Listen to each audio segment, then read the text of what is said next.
Heeramandi the diamond bazaar. Wow, what a show!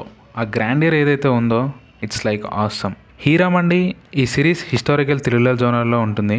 Sanjay Leela Bhansali the writer and the director and also the music director of the show.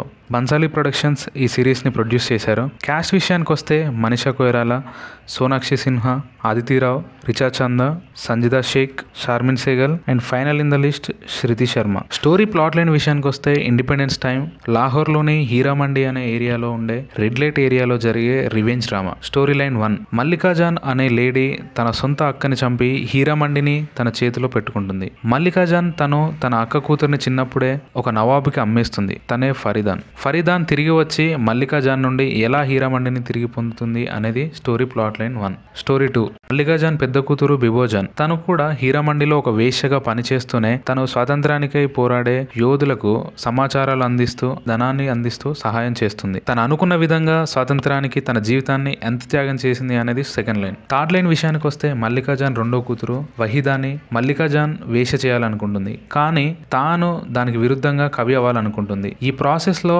తను తాజ్దార్ అనే నవాబుతో love లో పడుతుంది. తాజ్దార్ కూడా ఒక విప్లవకారుడు. వీళ్ళంతా స్వాతంత్ర్యం కోసం ఎంతగా కష్టపడ్డారు, చివరి వరకు ఎలా పోరాడారు అనేది స్టోరీ లైన్స్. యాక్టింగ్స్ విషయానికి వస్తే మనీషా కొయిరాలా, సోనాక్షి సిన్హా, ఆదితిరావు చాలా బాగా యాక్ట్ చేశారు.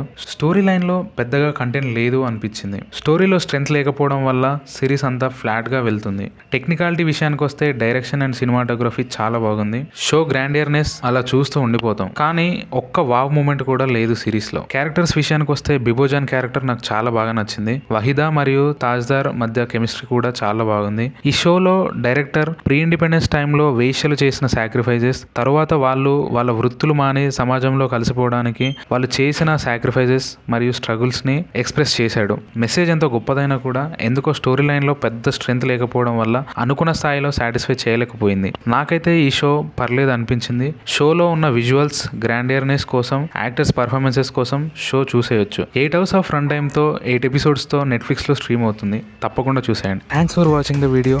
Don't forget to like, share and subscribe to OTT content reviews.